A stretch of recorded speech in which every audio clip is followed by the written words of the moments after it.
2 Pedro, capítulo 1. Eu, Simão Pedro, servo e apóstolo de Jesus Cristo, escrevo essa carta a vocês que, por causa da bondade do nosso Deus e Salvador Jesus Cristo, receberam uma fé tão preciosa como a nossa. Que a graça e a paz estejam com vocês e aumentem cada vez mais por meio do conhecimento que vocês têm de Deus e de Jesus, o nosso Senhor. O poder de Deus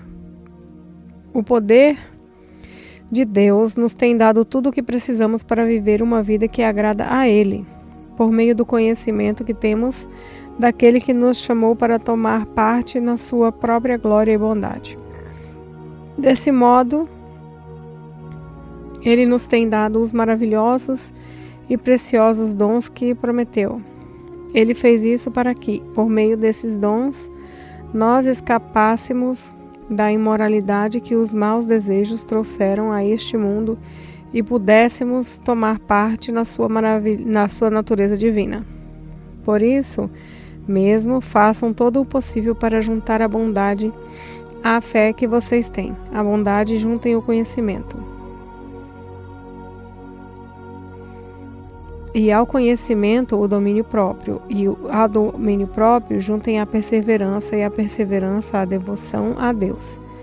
A essa devoção, juntem a amizade cristã, e a amizade cristã, juntem o amor. Pois são essas as qualidades que vocês precisam ter. Se vocês as tiverem e fizerem com que elas aumentem, serão cada vez mais ativos e produzirão muitas coisas boas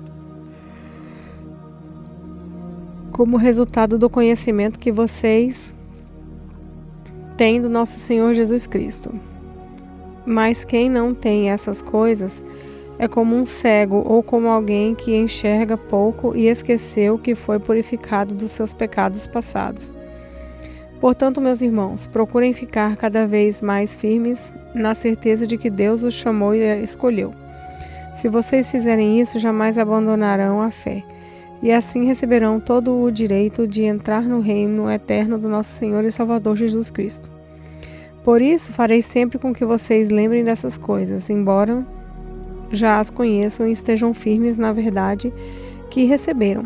Penso que, enquanto eu viver, é justo que faça com que vocês lembrem dessas coisas, pois sei que logo terei de deixar este corpo mortal, como o nosso Senhor Jesus Cristo me disse claramente. Portanto, farei tudo o que puder para que, depois da minha morte, vocês lembrem sempre dessas coisas. Nós não estávamos contando coisas inventadas quando anunciamos a vocês a vinda poderosa do nosso Senhor Jesus Cristo, pois com os nossos próprios olhos nós vimos a sua grandeza.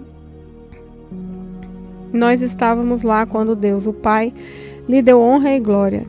Ele ouviu a voz de surpresa glória dizer, esse é o meu filho querido, que me dá muita alegria. Nós mesmos ouvimos a voz que veio do céu quando estávamos com o Senhor Jesus no Monte Sagrado. Assim temos mais confiança ainda na mensagem anunciada pelos profetas.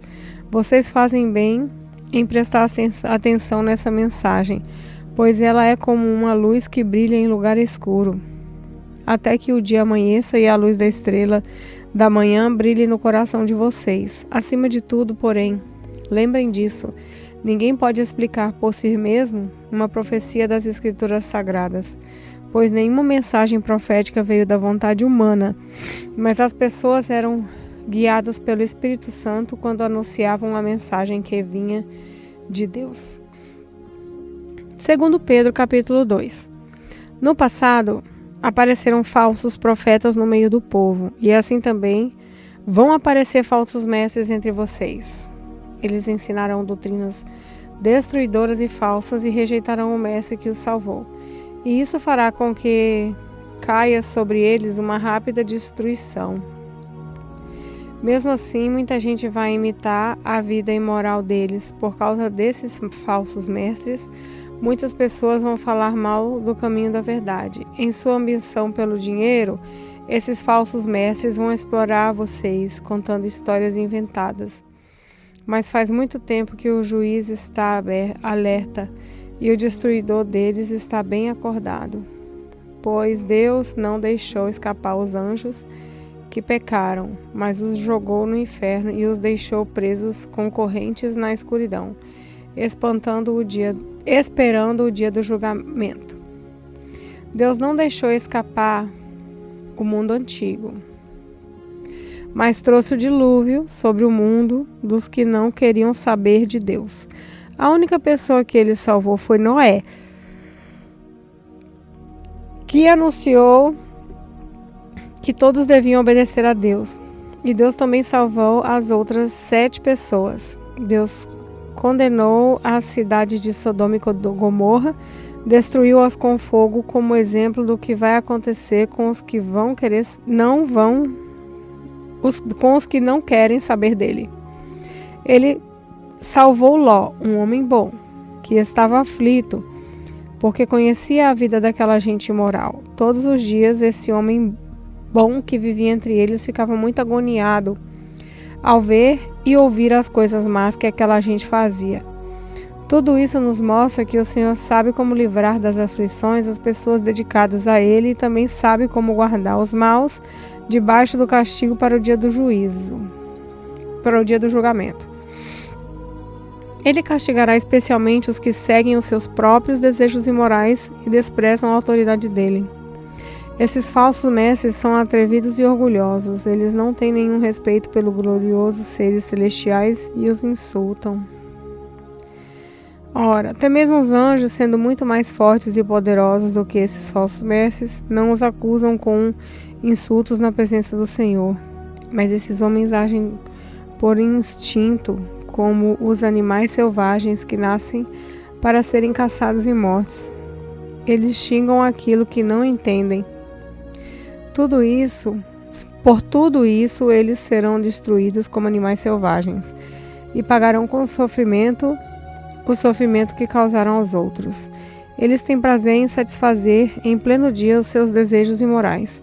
Quando se reúnem com vocês, são uma vergonha e um escândalo, divertindo-se o tempo todo com os seus modos enganosos. Não podem ver uma mulher sem a desejarem, e o seu apetite pelo pecado nunca fica satisfeito. Enganam as pessoas fracas e só pensam em ganhar dinheiro. Eles estão debaixo da maldição de Deus. Andam perdidos porque se desviaram do caminho certo, seguem o caminho de Balaão, filho de Beor, que cobiçou o dinheiro que ia receber fazendo mal, e foi repreendido por causa do seu pecado. Pois uma jumenta falou com uma voz humana e acabou com as loucuras do profeta. Esses falsos mestres são como poços sem água e como nuvens levadas pelo vento.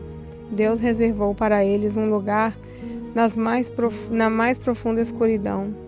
Eles dizem coisas orgulhosas e loucas e com os seus desejos impuros e imorais enganam as pessoas que estão quase escapando daqueles que vivem no erro. Prometem liberdade a essas pessoas, mas eles mesmos são escravos do hábito imoral. Pois cada pessoa é escrava daquilo que a domina. Portanto, aqueles que chegaram a conhecer o nosso Senhor e Salvador Jesus Cristo e que escaparam das imoralidades do mundo, mas depois foram agarrados e dominados por elas, ficam no fim em pior situação do que no começo, pois teria sido muito melhor que eles nunca tivessem conhecido o caminho certo do que depois de o conhecerem, voltarem atrás e se afastarem do mandamento sagrado que receberam. O que aconteceu a essas pessoas prova que são verdadeiros esses ditados. O cachorro volta ao seu próprio vômito e a porca lavada volta a rolar na lama. 2 Pedro, capítulo 3. Meus queridos amigos, essa é a segunda carta que estou escrevendo a vocês. Nessas 2 cartas, procuro despertar pensamentos puros na frente de vocês, fazendo com que lembrem dessas coisas. Quero que lembrem das palavras ditas há muito tempo pelos santos profetas e do mandamento do nosso Senhor e Salvador, que foi dado a vocês por meio dos apóstolos que anunciaram o Evangelho a vocês. Primeiro, vocês precisam saber que nos últimos dias vão aparecer homens dominados pelas suas próprias paixões. Eles vão zombar de vocês, dizendo: ele prometeu vir, não foi? Onde está ele? Os nossos pais morreram e tudo continua do mesmo jeito que era desde a criação do mundo. Esses zombadores esquecem de propósito que há muito tempo Deus deu uma ordem e os céus e a terra foram criados.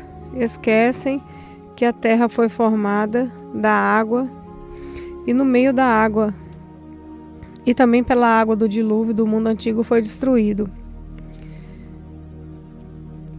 Mas os céus e a terra que agora existem estão sendo guardados pela mesma ordem de Deus, a fim de serem destruídos pelo fogo. Estão sendo guardados para o dia do julgamento e da destruição dos que não querem saber de Deus. Meus queridos amigos, não esqueçam isso. Para o Senhor, um dia é como 1000 anos e 1000 anos como um dia. O Senhor não demora a fazer o que prometeu, como alguns pensam. Pelo contrário, Ele tem paciência com vocês, porque não quer que ninguém seja destruído, mas deseja que todos se arrependam dos seus pecados.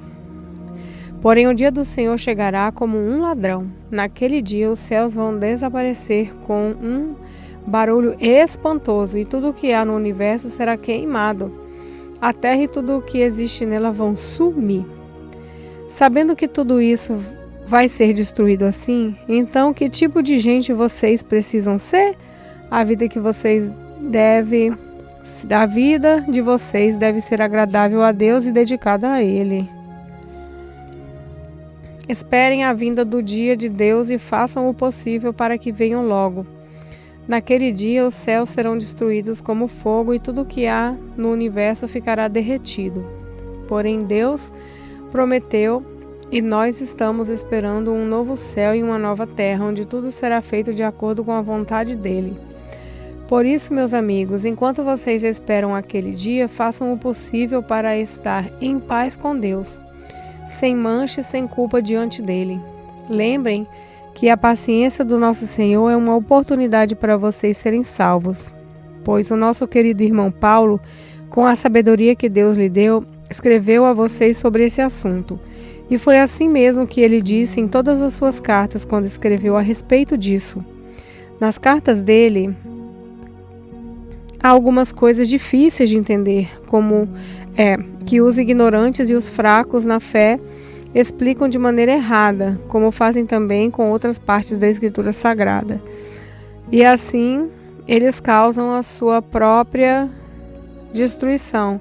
Mas vocês, meus amigos, já sabem disso? Portanto, tomem cuidado para não serem levados pelo erro de pessoas imorais e para não caírem da sua posição segura. Porém, continuem a crescer na graça e no conhecimento do nosso Senhor e Salvador Jesus Cristo. Glória a Ele, agora e para sempre. Amém.